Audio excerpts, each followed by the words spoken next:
Today we will discuss a topic that I have mentioned many times in my lectures in passing, but today we're going to shed a little bit of extra light, and it is especially relevant given the circumstances right now in Gaza and in Palestine, and that is our history as a Muslim ummah, our relationship with the Jewish people for the last 2,000 years before the creation of Israel, for the last 15 centuries. Because the fact of the matter is that it is truly sad in light of our contributions to the survival and the flourishing of these demographics that they seem to ignore and neglect all of these centuries of positive interactions. Because the fact of the matter, once again, Christian Europe treated this demographics in a very different way than we did. And multiple times in history, the Muslim Ummah and the Muslim civilization played a vital role in protecting hundreds of thousands of persecuted Jewish people. So we need to be aware of this, and we need to know our own history. And again, only so much can be said for the history of 15 centuries. But as you're roughly aware, we went over this in detail this earlier part in a number of lectures.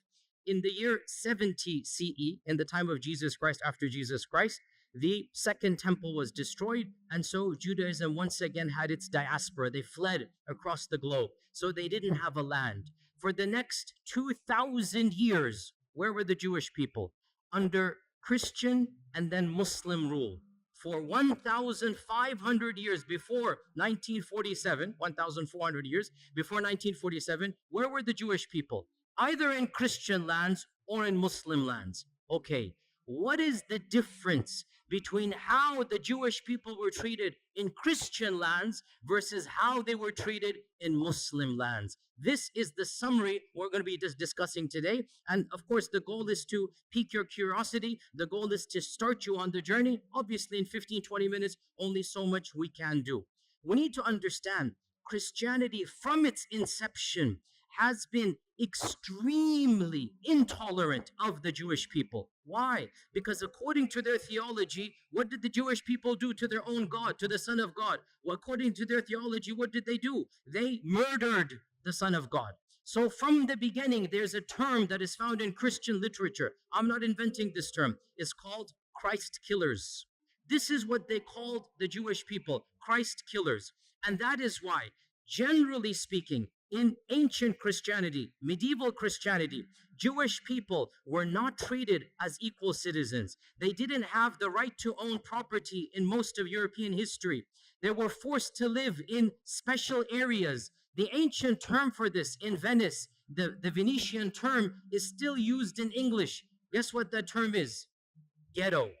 That term, ghetto, where does it come from? Now we use ghetto to mean what? A very poor, very impoverished part of the city. Well, it was called ghetto for the first time in Venice in the 1200s from a Venetian term to mean low class. It's literally a term that was used for Jewish people. The term ghetto in English comes from them having to live in a separate place of the city.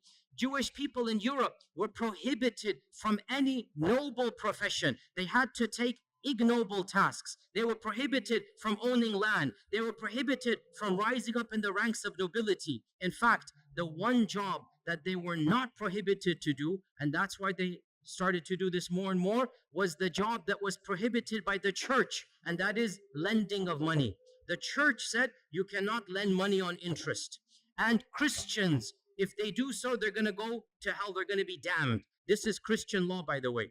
Jewish people were exempt because they're not Christian. And they couldn't work in so many other areas. This is not anti-Semitic. I'm teaching you history. This is a fact.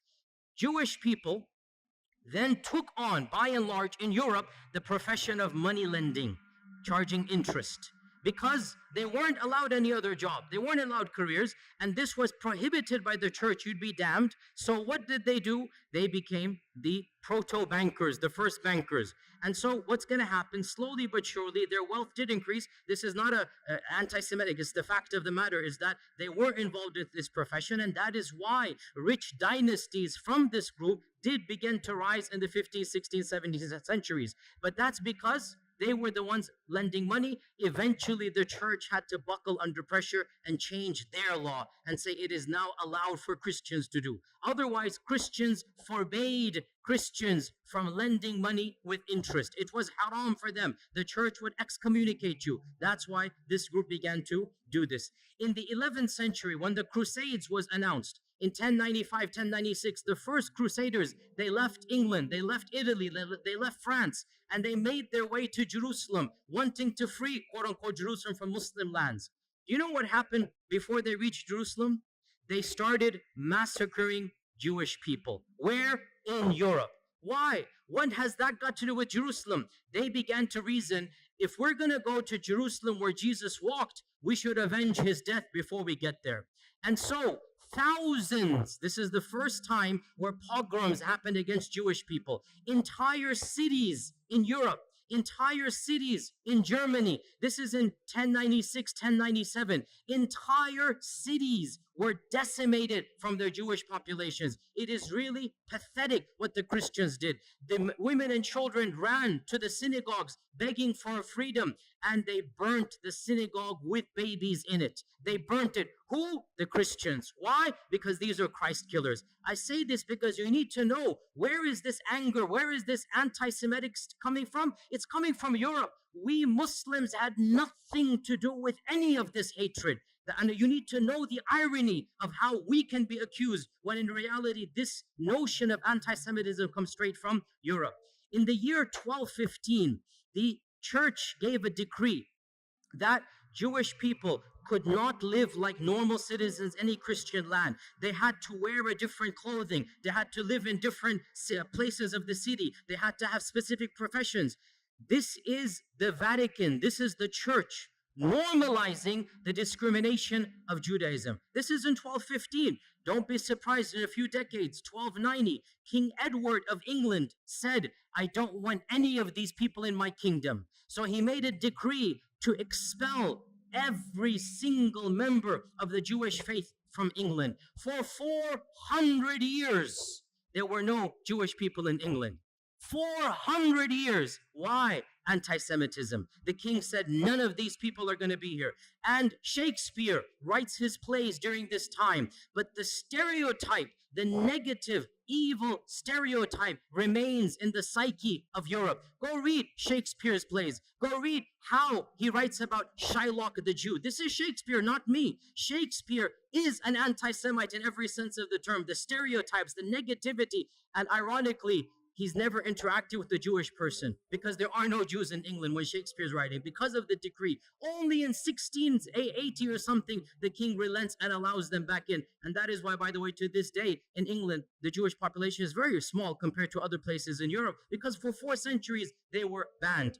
And one of the worst manifestations of anti-Semitism took place in Andalusia, but not under us. When Ferdinand and Isabella Reconquista, when they conquered Granada, the Muslim land, when they conquered Granada, the first decree, less than 1 week or 1 month after they took power, 1492, they made the decree. It's called the Decree of Al-Hamra because it was in the Hamra Palace.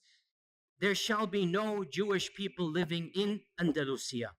Hundreds of thousands of Jewish people were forced to convert to Christianity or were sent into exile. The entire population of Iberian Spain, and there were, we don't know, 300,000, 400,000, 500,000 Jewish people, they were either forced to convert under torture or they had to flee for their lives.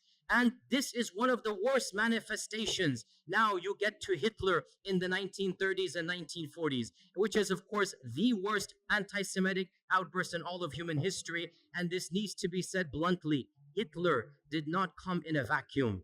Hitler is tapping into mainstream Christian notions of anti-Semitism. The term anti-Semite, the birth of anti-Semite, the notions of anti-Semite, it has nothing to do with Arabs and Muslims. It is European and Christian through and through, 100%. Even the term is invented by the Christians and used by the Christians. This is just a summary of Christian lands. Let's move on to Muslim lands. Subhanallah. wherever Muslims went and there were Jewish people, the Jewish people faced a type of flourishing. They were given a type of protection they could never find in Christian lands. And when Muslims conquered what is currently Iraq, what is currently Iran, Iraq had a large population of Jews in Baghdad from the time of the first expulsion, not even the second, from 500 BC, because the largest group of Jews from the first expulsion, they went to Iraq.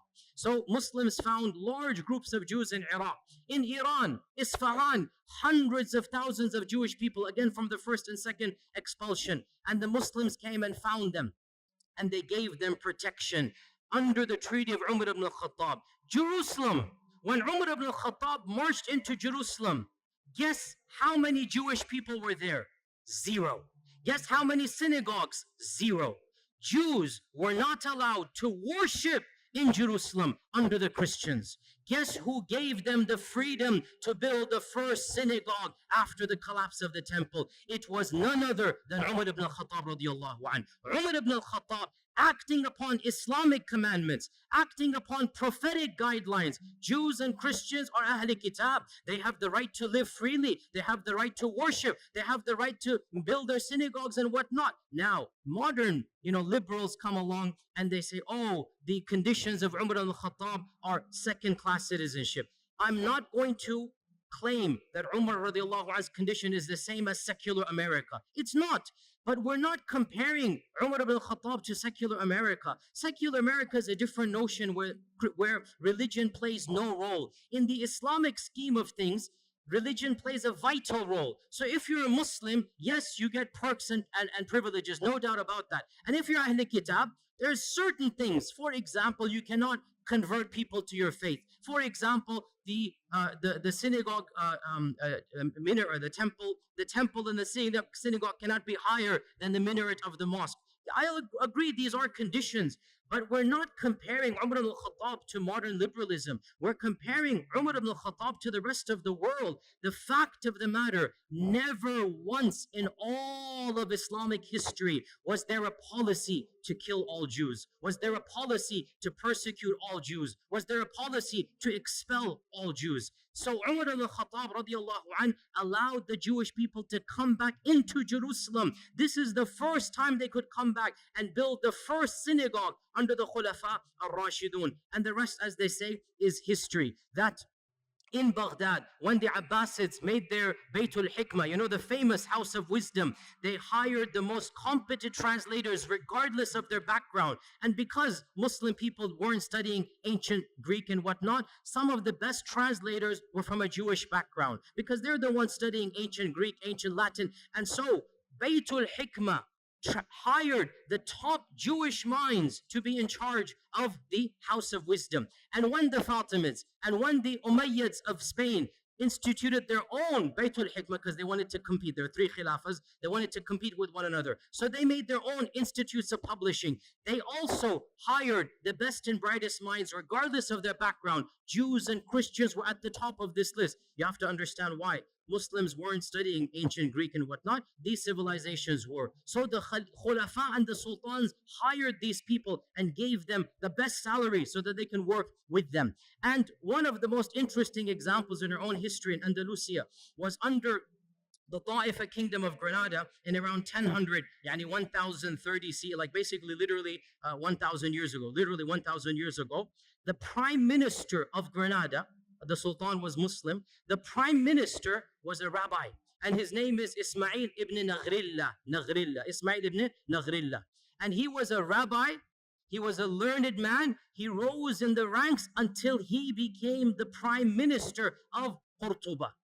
This is a Jewish person, and the people loved and respected him. The Muslim population loved and respected him. The books of history mention that when the Reconquista began, because Reconquista took 500 years, right? When it first began, Ibn Naghrilla, this Jewish vizier, was leading the Muslim army in jihad to defend Cordoba against the Crusaders. Can you believe this? And because in those times everybody dressed up in a particular garb, they wore Qur'anic, talismans for the time. Ibn Naghrilla, it is said, wore the Qur'anic coat of armor, verses of the Quran, And he's leading the Muslims in actual jihad against the Christians who are invading against Qurtuba. And he defends and he wins and he protects Qurtuba. So this is the reality of Jewish life under the rule. Now, some people point out that 20 years later, a mini massacre occurs. And this, you have to be careful, sisters and brothers. When you read these types of things, do your research. Do your research. It is true. A mini massacre occurred against the Jews of Qurtuba. But why? I'll tell you why. You won't find this too often because people just want to say, oh, the Muslims rebelled and they massacred hundreds of Jewish people in Qurtuba. It's true. But I'll tell you the story. This guy, Ibn Naghrillah, he died and he was buried with honors. His son, 21 years old, was given the next viziership as an honor that your father was the vizier, you become the vizier. His son is Yusuf ibn Naghrillah. Yusuf turned out to be a traitor. And the first thing he does, he writes a letter to the next kingdom. If you invade on such and such a date, I'll make sure you win over the kingdom. I'll distract the army and whatnot. But there's one condition, you must make me the ruler and I'll pay taxes to you.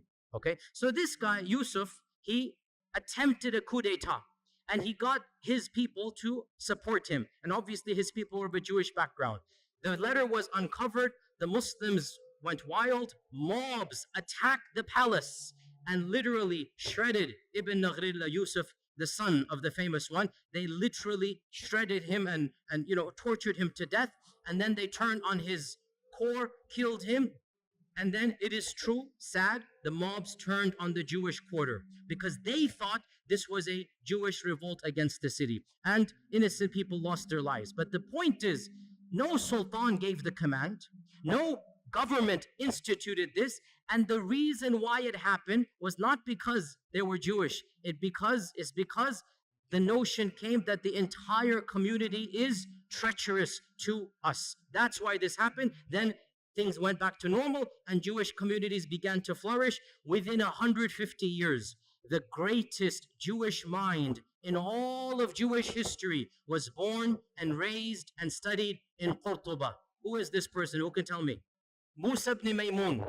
Rambam is what the Jewish people call him. The holy rabbi, Rambam. Memorize this name. That's a title, honorific title. Musa ibn Maymun, Moses Maimonides.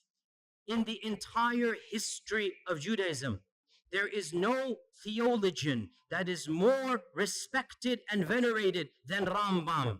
Rambam, Moses Maimonides, born and raised in Qurtuba, traveled the Muslim world, died and is buried in Egypt, in Cairo.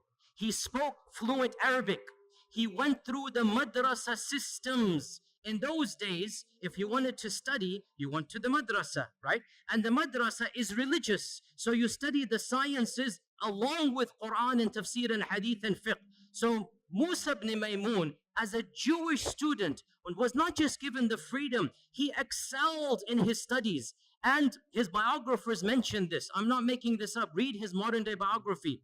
He lived like a Muslim, prayed like a Muslim, recited Qur'an like a Muslim. Nobody forced him. It was free. Andalusia, you could be who you are. But he was in such awe of Islam that some people say he secretly converted for a few years. Allahu A'lam. But he lived like a Muslim in the dorms. And there was no pressure because in Andalusia, there was a type of religious freedom that was not found anywhere in Europe. You could be a Christian, you could be a Jew, you could be a Zoroastrian, you could be a Muslim, and everybody lived freely in Andalusia. But Rambam decided to act like and memorize the Quran like a Muslim. Eventually, he goes back to his rabbi, a profession, and he begins writing. Now, this deserves an entire lecture. I don't have time to get into there, but it is one of my areas that I love to read about because intellectual history is my area. Moses Maimonides, listen, I'll just summarize it. He took Islamic concepts and he Judaized them. Mainstream Judaism is influenced by Moses Maimonides, and Moses Maimonides is influenced by Islamic thought. Now, this is not a conspiracy. Again, look this up. In fact, there's an entire entry in the Stanford Encyclopedia. I just saw this today to make sure that I can reference to you. The Stanford Encyclopedia Online, which is one of the most largest online encyclopedias, the Stanford Encyclopedia of Intellectual Thought has an entire article, The Islamic Influences on Moses Maimonides. And of them, his proofs for the existence of God, his concept of God is coming straight out of Al-Farabi al-Kindi. His notion of prophethood and what is prophethood, his notion of even theology. Pause here, footnote. This sounds strange, I know, but Judaism, by and large, did not concentrate, did not care about belief. Judaism cared about what? What? Law. Judaism cared about how you act. It had almost nothing to do with Aqidah. That's why they don't have any book on Aqidah. The first book of Jewish theology, who wrote it? Rambam. The first book. And you read this book, and you are reading Al-Farabi, Al-Kindi. You are reading Islamic Mu'tazili thought. His conception of God, of the attributes, of Qadar, his conception of prophethood, it is coming straight out of his madrasa training.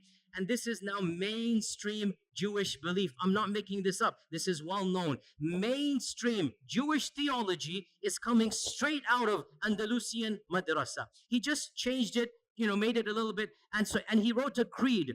To this day, the righteous or the observant Jewish people, the first thing they do when they wake up, they read Moses Maimonides' one-page creed.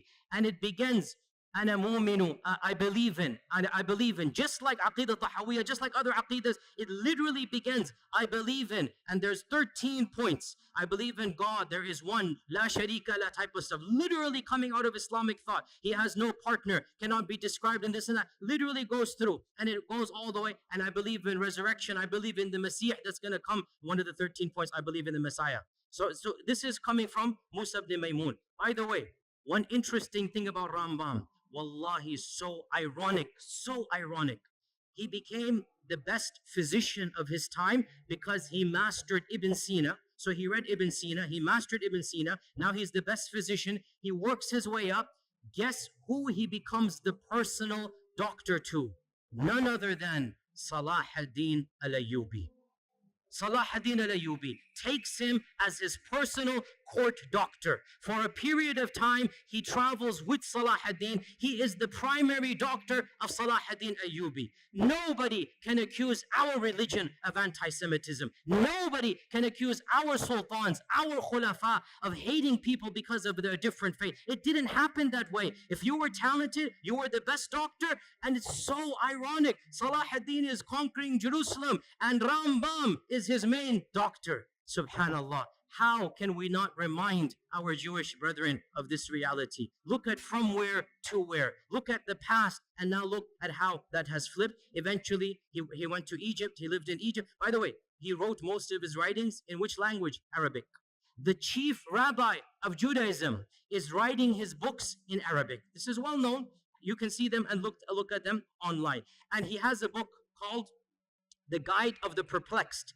And there are a number of papers about this, that this is coming straight out of Al-Ghazali's Al-Munqidh min al-Dalal. Literally, Imam Al-Ghazali wrote Al-Munqidh min al-Dalal, and there is a book that he wrote for his people, The Guide for the Perplexed. And it has the same motifs, the same notion. Again, it's not copy-paste, because in the end of the day, he's an intellectual thinker, but he takes ideas, he takes notions from Islam, and he Judaizes them, which is what we expect to do. But where is the origin? What's the kernel? From our faith tradition.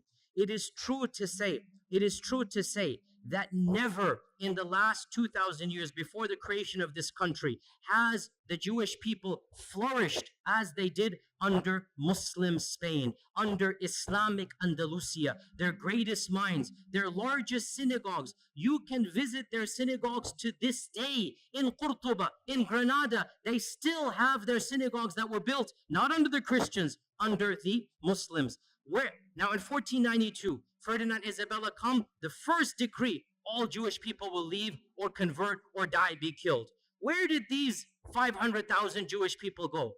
The Sultan Muhammad II gave a decree. Anybody who flees from Andalusia shall be welcomed in our lands anywhere you are. And he said, any vizier, any governor, any businessman who impedes their settling, who stops them to settle in any city, shall be punished by the Sultan himself. Sultan Mehmed II welcomed hundreds of thousands of Jewish people in 1492 with open arms. He literally saved them from execution or forced conversion. And he was angry at Ferdinand and Isabella, and he goes, this is not a good policy. But he thanked them. He goes, but you are giving us your good minds, your good workers. Don't worry, we will take them. Because of this, sisters and brothers, where did they go? They ended up in Morocco, in Tunisia. They ended up in Egypt. Hundreds of thousands of large Jewish communities were living in the Middle East, in Yemen. They were living there because Ferdinand and Isabella expelled the Jewish people. Muslims welcomed them and they said, Tafaddal, come and live here. And they lived here up until 1947. And by the way, before we even get to 1947, let's not forget another chapter in Muslim Jewish history. And this one, I was honestly surprised when I found out. Under Nazi rule, when you're all aware what Hitler did, he made a policy. All the people of that background shall be exterminated. The most inhumane, barbaric policy in the entire history against the Jewish people was Hitler. He literally exterminated them by, gas chambers and whatnot.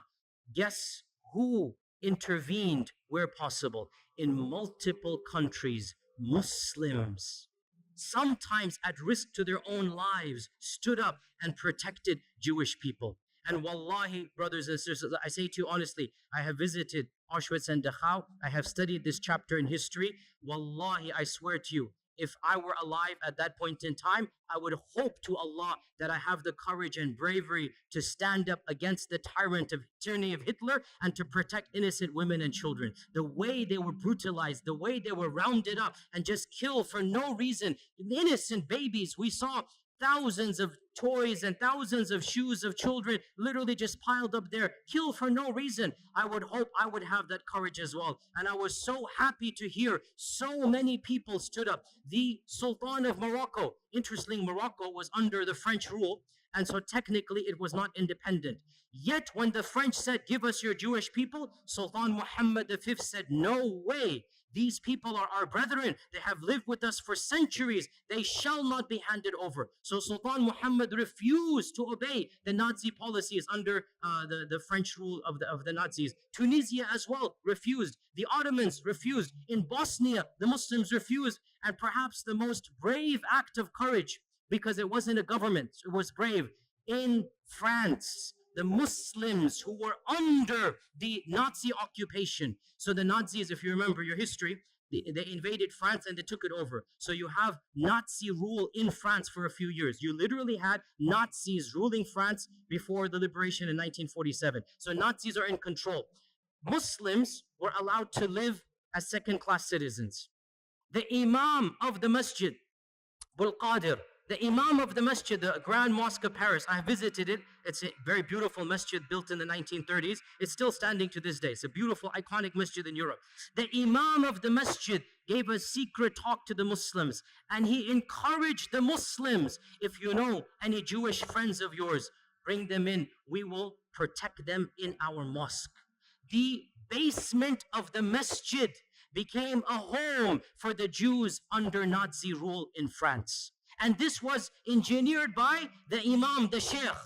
And some people didn't have space. He forged Islamic documents and told them to dress like Muslims. And it is said he saved over 1,000 people by this policy. 1,000 Jewish people in France were saved by the Muslim community who literally banded together. They didn't tell any secrets. There were families in the basement of the masjid, and those that didn't have space, the Imam personally forged IDs that these are Muslims. Because in the end of the day, what do the Nazis know? They look different, they talk different, they dress different. Khalas, they pretend to be Muslims. This is what you call Islamic rule. This is what is akhlaq of the Muslim. When this tyrant comes, you're not going to allow him to do this. You will protect them. And so it is truly sad that all of this history has been completely forgotten. What happened? Obviously, you're aware, in 1947, it is estimated there were around less than 1 million Jewish people living in Arab and Muslim lands, less than maybe 900,000. That's a huge number, by the way, especially after World War II. After World War II, you had more Jewish people across the Middle East and Arab lands than anywhere in Europe, right? So almost a million living in Yemen, in Cairo, in Iran, in Morocco. These are all people of Jewish background. What happens in 1947? The country of Israel is formed, and they make a call, a plea, that if you come here, you will be given perks and land. If you come here, you'll be given a better economic status. And so majority of them migrated. Why did they migrate? Put yourself in their shoes. It's their land. From their perspective, obviously, they're getting their own people, they're getting a citizenship, they're getting land, they feel it's going to be safer for them. Some of them believe in Zionism, and yes, I'm not going to deny, because of the atrocities in 1947 and the massacres against Arabs, it is true, in a number of Muslim lands, for the first time in history, these types of sentiments that we now are familiar with began to develop against the Jewish population. I'm not going to deny this. But why did it happen? Because of politics of Israel. Not because they were Jews, because Israel massacred thousands, hundreds of thousands of Muslims, expelled hundreds of thousands of Arabs. Well, then there's going to be a feeling of sentiment. Why are you guys doing here? Go where you belong and whatnot. So all of this put together in the next 5 to 10 years, from 900,000 Jews in Arab and Muslim lands, currently it is estimated there are less than 15,000 across all lands. 200 here, 500 here, all of them have come to Israel. But one final point, and with this we conclude. SubhanAllah, this is something you need to know, O Muslims. This division of living under Muslim, living under Christian, it had and has and continues to have a profound impact on the demographics of the country of Israel. Judaism is divided into multiple groups. The three most important groups: number one, Ashkenazi; number two, Sephardim; number three, Mizrahi. These three divisions go back to whether they were living under Europe or under Muslim rule. And the most Europeanized Jewish people are the Ashkenazis. These are the ones, they never lived under Muslim lands. These are the ones, they have a different cultural background. They're more European. Generally, they're more secular. Generally, they're the ones in charge. Generally, they're socioeconomically privileged, and they're the governments ever since the founding of Israel. Sephardim are those Jewish people that were kicked out of Andalusia. And Mizrahi are the Jewish people who lived in Arab lands, Yemen, Iran, other places for many millennia. They are the smallest.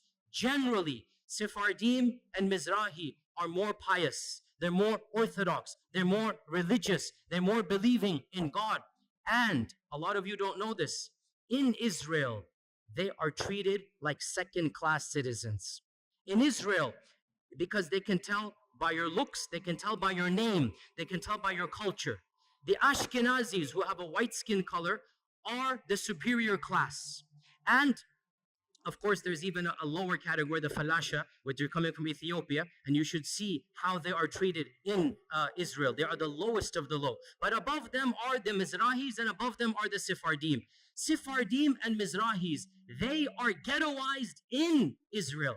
In the 40s and 50s, they were not given the land they were promised. They were not given the perks that the Ashkenazis were given to. They were not given government positions. And this caused, I'm not joking, you can look this up, in the 60s and 70s, political parties, some of them semi-violent, from the Sephardim, from the Mizrahi, were formed to fight against whom?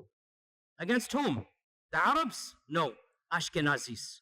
To fight for their rights. And these days, there is a massive party in Israel called the Shas Party, S-H-A-A-S, the Shas Party. It is the fourth or the fifth largest party. It is a party that was founded to protect the rights of the Arab Jews, i.e. the Sephardim and the Mizrahi Jews, so that they have equal rights as the Ashkenazis. You have to realize racism is rampant in that group of people, even amongst their own.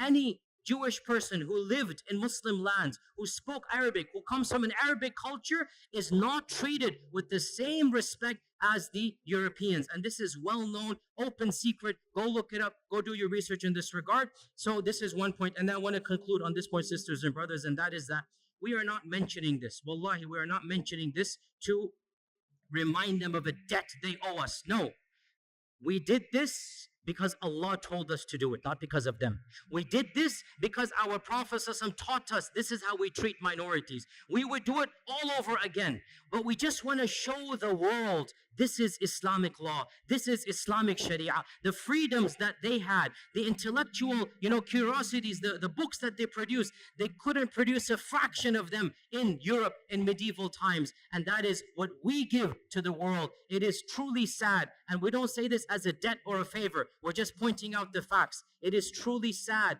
that the same descendants of those whom we saved, those who were given refuge with us, they have flipped the script.